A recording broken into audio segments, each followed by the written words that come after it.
The movie starts and we see a boy named Zach Cooper who is moving from New York City to another town with his mother, Gail. There he meets his aunt, Lorraine. Arriving at the new house, he is greeted by the neighbor, a beautiful girl named Hannah. While they were talking, her father gruffly tells him to stay on his side of the fence. In his room, Zach watches old memories of him spending time with his father, a fireman who was killed in the line of duty. The next day, he goes to his new school where his mom is the vice principal. At an assembly, his mom talks about the upcoming fall dance event. A kid named Champ sits down next to Zach and awkwardly tries to chat. That night, when Zach is taking out the garbage, Hannah walks up and meets him. He says he didn't see her in school, and she tells him that she's homeschooled. She asks him to take a walk with her, and she leads him into a forest. They arrive at an abandoned theme park where they climb up to the top of a Ferris wheel. He tells her about his father, and she says that she never knew her mother, and her dad keeps moving her from town to town.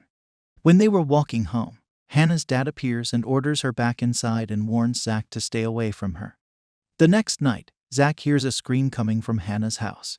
He runs over and is met by Hannah's dad who tells him to go back home. He runs home and dials 911 and the police shows up at Hannah's door. Zach asks where Hannah is, and her dad says that she's staying in London with her mom. Another scream echoes through the house, and the cops force their way in. The scream came from the TV set. Gail apologizes and takes Zach home. That night, Gail leaves for the dance event, and Zach's Aunt Lorraine comes over to babysit. Zach looks into the neighbor's window and sees the shadow of Hannah in the house. He goes to his room, shuts the door and sneaks out of the window. Zach meets Champ in the driveway who was there to pick him up for dance, and they go over to the house together.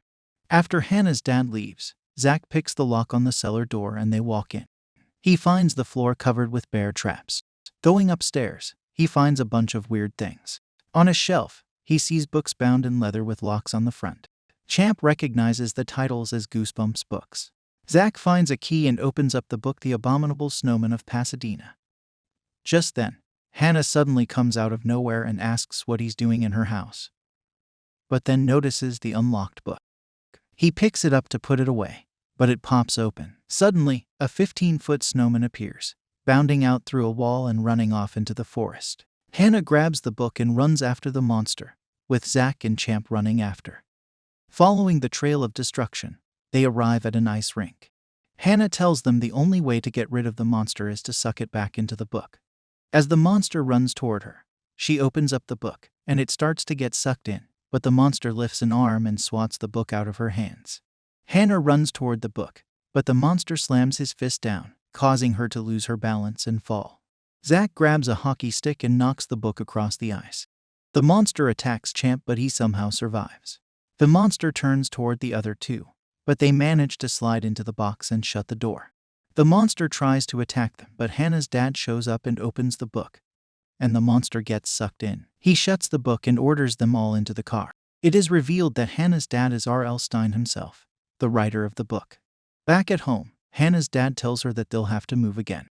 Mr. Stine tells him that as a child, he had severe allergies that kept him indoors, and the neighborhood kids would taunt him and throw rocks at his window. He made up monsters that would terrorize the other kids, and one day they became real, coming off the page. He says they're safe as long as the books stay locked. He and Hannah grab the books, and Zach finds Night of the Living Dummy on the floor with a broken lock. They hear laughter, and see a living dummy named Slappy sitting in the chair. Mr. Stine approaches Slappy with the book, but Slappy lights a match and sets the pages on fire. Slappy leaves the house with the rest of the books. Going to the kitchen, they find lawn gnomes popping out from everywhere. A group of gnomes ties up Mr. Stine and drag him toward the oven, which they have turned on. Frantically, the kids smash all of the gnomes, thinking they have won. But then, they resurrects once again. They run through the basement, dodging the bear traps. The gnomes follow, but fall into the traps and get shattered. The group runs out, locking the door behind them. Outside, they find a pile of burned books. They drive around town looking for Slappy, finding only destruction everywhere. There's a thump on the hood of the car, and a tiny handprint appears on the windshield. A monster named the Invisible Boy climbs up to the roof, reaches in and grabs Champ. He lifts Champ up and starts slapping him. Mr. Stine hits the brakes, and Invisible Boy flies off the car. Driving onto Main Street, they find people frozen into statues, Zach tells Mr. Stine that if he wrote the monsters into life, he could write them out with a story where they were all captured. Mr. Stine says he can only write a story on his personal typewriter, or else it won't work. The typewriter is in a display case at the school. On the ride, Zach tries to talk to Hannah, but Mr. Stine puts his hand between them. Distracted, Mr. Stine drives into the leg of a giant praying mantis. Trying to escape the mantis, he drives into a supermarket parking lot and crashes into a parked car. The group runs into the store as the mantis smashes the car. Hannah tells them they can get to the school by taking a shortcut through a cemetery. In the meat section, they see a werewolf gnawing on a steak. They try to sneak by, but the wolf hears them and starts running their way. They all split up, and the wolf chases Mr. Stine. In the pets section, Zach finds a rubber steak and tosses it across the store. The wolf charges after it, and the group runs for the exit. The wolf sees them and resumes chase. Zach turns over a mop bucket, and the wolf slips and slides as they run out the door, slamming it shut behind them. The wolf breaks down the door, and the group finds themselves trapped in the back parking lot. Suddenly, they see headlights, and a car with Zach's aunt rams the wolf, knocking it into a brick wall. Zach tells her to go to the police station and have the cops meet them at the school. At the station, she finds only Slappy, and some aliens pops out and freezes her. The group walks across the cemetery, and Hannah gets her jacket stuck in the fingers of a statue. Zach helps her get free, but when the moonlight hits her, she starts to fade away. Zach realizes that she's not a real person, just another character Mr. Stine created.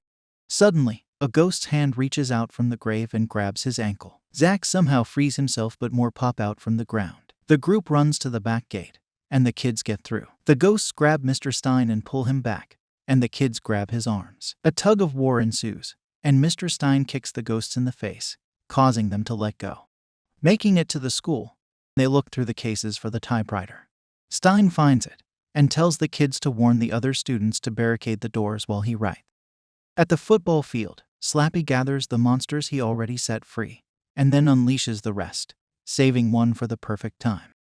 At the dance, Zach gets on the microphone and tells everyone there are monsters outside and they have to lock the doors. At first, nobody takes him seriously, but when they look out, they see the mantis squashing cars in the parking lot. Everyone panics, but Zach tells them they need to barricade the school. He tells them to grab anything that can be used as a weapon. They grab mops and buckets, and various sports equipment. Then they put desks in front of the gym doors. Tiny robots with laser eyes break through, and 12-foot scarecrows punch holes in the windows. Stine furiously types out a story, and Slappy approaches. Slappy tells him that they share a consciousness since they are really the same person. Slappy says that if he stops, Slappy will not hurt him. When he refuses, Slappy slams the lid on his hands, breaking his fingers. The kids find Stine, and they grab the typewriter and run into the storage room with the rest of the students and lock the door. The monsters bang on the windows. Stine sees a line of buses, and he says that if he can drive off in one, he'll lead the monsters away. Zach sees a tackling dummy in the corner and gets an idea. A bus drives off, and Slappy tells the monsters to kill Stine.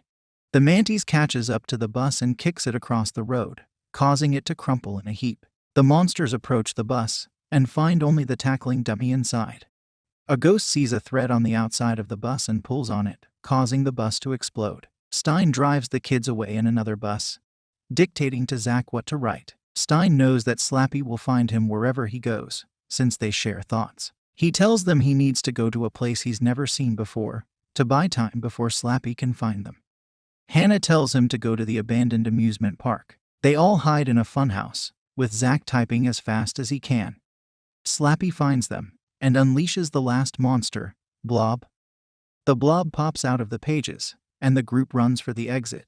Outside, the monster army is waiting for them, and the kids run to the Ferris wheel. Stine tells Zach that he can finish the book on his own. The kids climb up the Ferris wheel as the blob eats Stine with one gulp. Champ sees that he's still alive inside the body. The monster army starts climbing the Ferris wheel. Zach types out. As the monsters converged, Zach closed his eyes, opened the book, and the monsters were swallowed back into the world of paper and ink, never to be seen again. The end. The mantis gnaws at the bolts of the wheel, and it rolls off the base and sends them crashing to the ground. The kids crawl out of the seat, and Hannah tells Zach to open up the book. Zach realizes that Hannah will also disappear. Zack grabs it and opens it up, causing all of the monsters to get sucked in. He grabs and holds Hannah as her body loses substance. As the blob gets dragged along, Stine is able to free himself, but Slappy grabs onto him, trying not to fall into the book. Stine kicks Slappy, causing him to land in the center of the vortex. Hannah kisses Zack before getting drawn into the book. Champ shuts it. Months later, the town is rebuilt and the school reopens. Zack is now the most popular kid in class. He and Champ go into English class together, and Mr. Stine was appointed as the new teacher as their regular teacher was still recovering from an attack by a mutant insect. Zack tells him that he really misses Hannah, and Stine tells him that she's still alive in their minds and hearts, and also down the hallway. Stine tells Zack that he has written one more book that brought Hannah to life. Hannah hugs Zack as Stine burns the book. Stine finds his typewriter in the case, and sees the keys move on their own, and on the paper appears The Invisible Boy's Revenge. And in the glass window he sees a tiny handprint. And with this the movie ends. Now, time for some important facts about the movie. The characters Slappy and Invisible Boy were both voiced by Jack Black.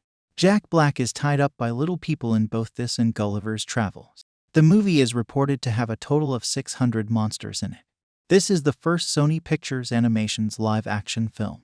Bella Thorne was considered for the role of Hannah but was later replaced with Odair Rush. The real Stine makes a cameo and says hi to Jack Black while walking through the halls of the school at the end of the movie. The real L Stine's character name was Mr. Black. The budget of this film was an estimated $58 million, and it made $158 million in the box office. The film is rated 6.3 out of 10 in IMDb. If you liked the recap, feel free to like and subscribe. We will meet again in the next recap.